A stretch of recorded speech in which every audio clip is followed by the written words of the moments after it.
Okay,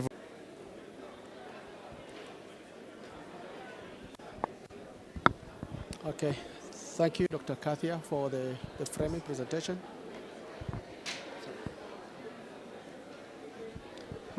I think you raised very important questions on. You raised very important questions. I think that we're going to explore the answers through a very special conversation. So I think to start off our conversation, as I said, we will have a bit of interjection from the panelists. So I want to introduce my panelists. I have a mix of very interesting combination of panelists. I want to invite each one of them one by one. I will start with Mr. Solomon, who is a senior advisor in the Ministry of Irrigation and Lowlands. Please take the floor. Then followed by Dr. Linda Ogola, who is a colleague who works with ICPAC based in Nairobi. And then I call upon Dr. Hussein Wario, who is a researcher based in Northern Kenya, director at the Center for Research and Development in Drylands. And of course, next is Dr. Wamalwa, my colleague, who is a livestock health expert at IGAD Center for Pastoral Areas and Livestock Development. And I should be guided whether my mic has to move around, right? I hope so. Yeah, so I'll give each of my panelists 1 minute, if important, whether we could refresh some of the framing question. So I'll give you a minute interjection, then we'll go into the panel conversation.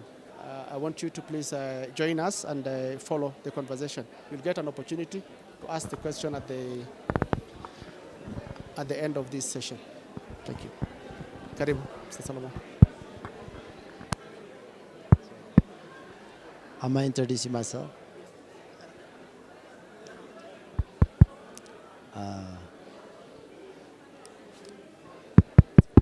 Okay, can you hear me? I am Solomon from Ministry of Irrigation and Lowlands of the Federal Democratic Republic of Ethiopia. And I'm looking at pastoralist communities across the Horn of Africa, across East Africa and IGAD region become resilient in the face of climate change and this increasing number of shocks. And I would be interested in, providing new thoughts and ideas rather than repeating things that have. And yes, the framing was pretty interesting, and I'm looking forward to the conversation as well. Hello, good afternoon. My name is Hussein Wario, the Executive Director for Center for Research and Development in Drylands. We'll talk about our different topics, but on the framing, it's good. It captures the different aspects, things that face the drylands. But what I felt is that there's need to capture, the opportunities that are in there. There are a lot of challenges that are there, and that is where we're going to speak from. Despite all those challenges that we see, people still live and they still have some form of livelihoods. They still thrive, actually, in a way. So that element of the opportunity. Okay. Good evening, colleagues. My name is Marlo Kinyanjui. I work with the IGAD Center for Pastoral Areas and Livestock Development as an animal health officer. Of course, whatever has presented here, the effect of climate change is real. And the frequency has even increased and even aridity increasing. So this one actually requires a paradigm shift in managing this as a region instead of as an individual country. And the conversation that we are going to have is really going to be of good value to all of us. Thank you so much.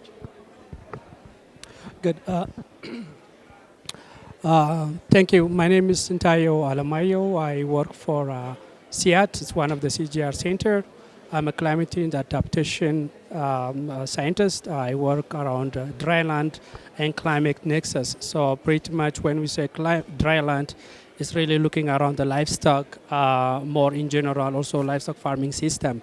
So yeah, as the panel actually indicated, when people talk about drought, IGAD region is to be the first region to be really coming on the front. So what has committee with it through and provide my input. Thank you. Okay, thank you very much, my fellow panelists. And yeah, I think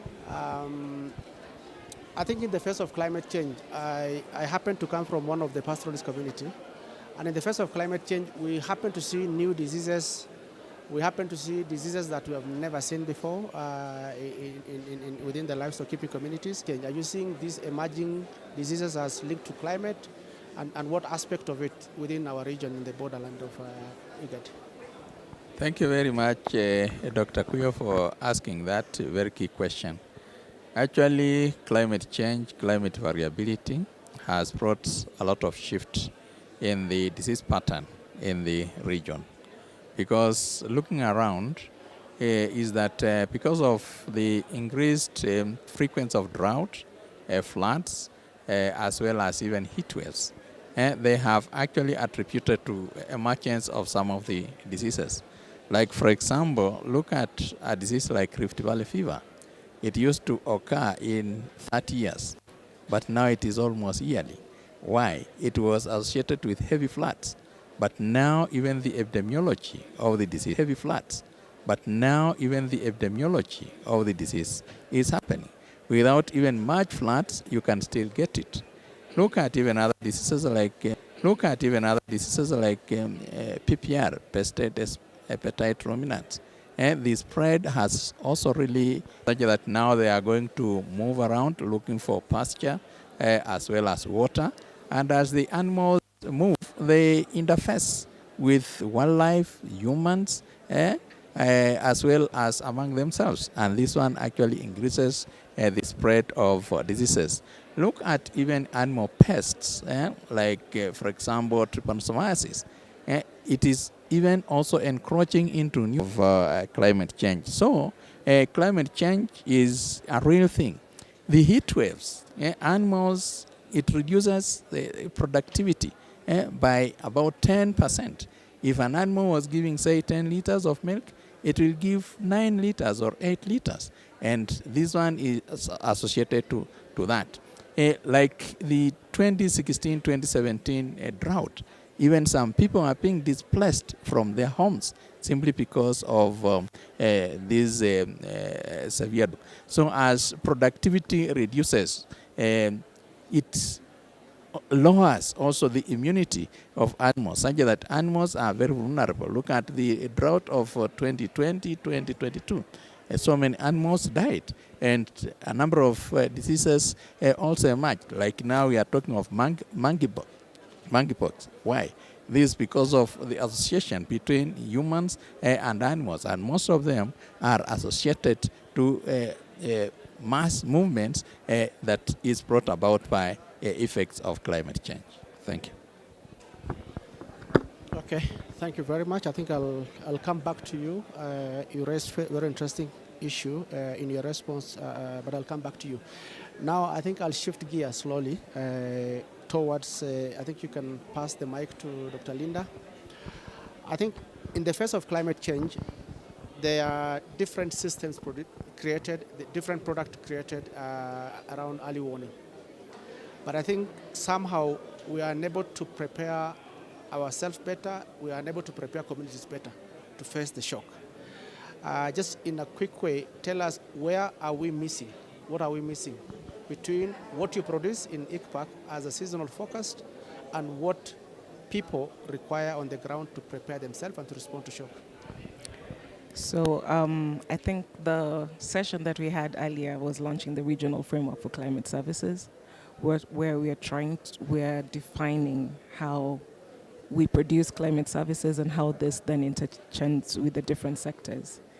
Now, the national governments, on the other hand, some of them already have a national framework for climate services. So this again then defines how this information goes from the region to the national and to the subnational level. So Kenya's done that, Uganda's just launched theirs, Ethiopia has one, Tanzania.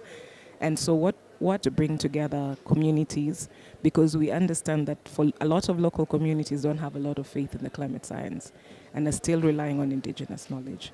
And in some areas, because of climate change, a lot of the signals and the indicators that they use to determine the forecast are also disappearing. So what we're trying to do is, can we bring together the climate scientists and the indigenous focused and the communities and create a foreigner system where they can discuss and agree what should they expect in the coming season. So we've piloted that in a number of places, but we know it's still a gap, because sometimes it's not just that the science is absent, but there's a lot of cultural issues that keep people from even using the information. So those things need to be taken into consideration. How can we break the social norms? And then there's some that are beyond even what science can do. Because if we're seeing compounding issues coming on with climate change, we have COVID, we have political issues, and they have nothing we can do. So there's a lot of things that we can do from the science. Camp of co-production within pastoral areas, where you have produced knowledge, you pull knowledge together, integrated knowledge together, and then produce a product that actually are used by people that help them prepare for the shock, whether it's flood, drought, if you have, please. So with the PSPs that I talked about, we've even done them in cross-border areas, and I'm glad there's so many Idrisi people in the room. And Dominic has been part of those discussions and can attest, where you bring communities together, you co-create the knowledge. That's why I said you bring the indigenous forecasters, you bring in the scientists, and in a lot of ways they lend each other credibility. So you have a certain age group that will, or certain people that will only listen to the scientists. You have a certain people that will only listen to the indigenous forecasters. So when you bring them together in a room and they lend each other credibility and co-generate advisories, then they can better prepare.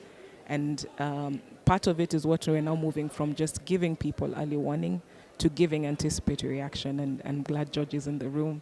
And co-generate advisories, then they can better prepare. And to giving anticipatory action, and I'm glad George is in the room, and just to advertise for our event. So we're trying to see how can we move more. We have come together as different IGAD institutions, ICPAC, ICPALD, with support from Idrisi, and we've gone down to the communities in the cross-border areas. We've co-generated advisories, and the pastoralists have been able to act before the disaster happened. I was in the field in southern Ethiopia doing the real co-production with the pastoralists on water and range observation. You are part of. Take your lesson from that micro few water points to a landscape level without, conceptualizing in isolation. Thank you. Good.